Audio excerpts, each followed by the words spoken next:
Texas is now undefeated in Big 12 play, and so is their #1 singles player, Søren Hess-Olesen. Søren, thanks so much for coming by. Now, you're no stranger to facing great competition, but take me back to that match with the #2 player in the country, OU's Axel Alvarez-Llamas.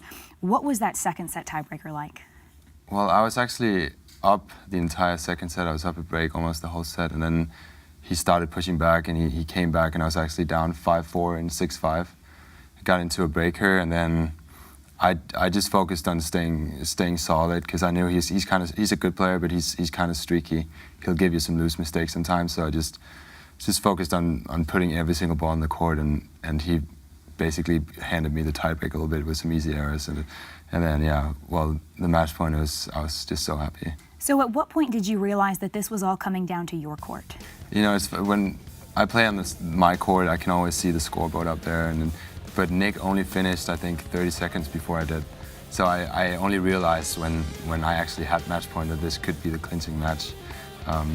So nobody from the team was really on my court when it happened. I just heard them storm through the facility, and they came running on the court, and yeah, it was so awesome. I'm sure it did not take them long to get to you. It didn't. Now, we heard Coach Center talk about the atmosphere at the Pennick Allison Tennis Center on Friday. How unique was it?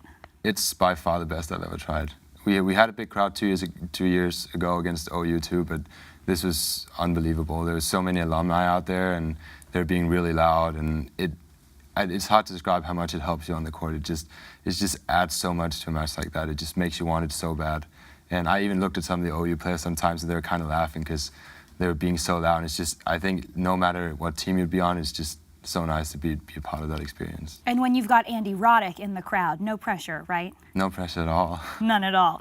Now, not to mention, you're all opening Big 12 conference play against the preseason favorite in all of this, and third-ranked OU, not an easy task. What kind of momentum did that win give you all heading into Sunday's match with Oklahoma State? A lot. I mean, it's tough to face the best team in the conference in the first match, but I mean, I felt like we were ready mentally and physically, and we did well. But I think the danger was that we could kind of relax on Sunday, and I think that happened a little bit. We didn't play our best tennis, so it's dangerous in a way too to play the best team right away. But it was an awesome win. We haven't beaten OU, I think, since 2010, so it just made everyone happy, and we're so confident now because they were ranked 1 in the country. So it just proves that we can beat pretty much everyone in the country. Now, against Oklahoma State, you all dropped the doubles point. You and Lloyd Glasspool lost your court, which doesn't happen for the #1 doubles court. Yeah. Between you two very often. How it comes down to Nick Nauman on the #5 singles court. How have you seen him grow in his 2 seasons on this team? Well, he doesn't lose. I always joke with him. I always say you just can't lose, and he's always the first one off the court. So it's just nice to have a guy like that you can just count on every single time. He performs every time, and he had a great year last year too. He might have been the guy who won the most matches on the team last year too, and he's just so solid there at 5.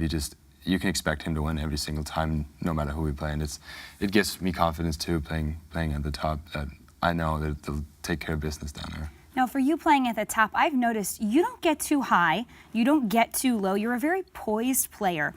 What kind of an edge do you think your mental approach to this all gives you?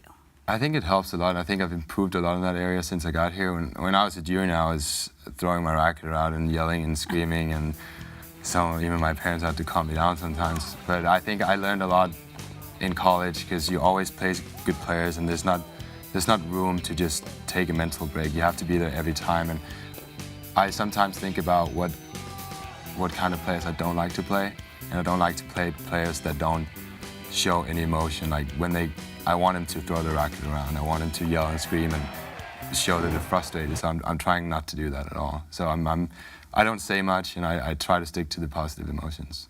Now, Texas didn't qualify for the NCAA tournament last season as a team, but you made a run in the individual tournament, making it all the way to the quarterfinals. What are your goals as you look ahead to the postseason? Well, this year I'm really focused on the team. I just want the team to do as well as possible.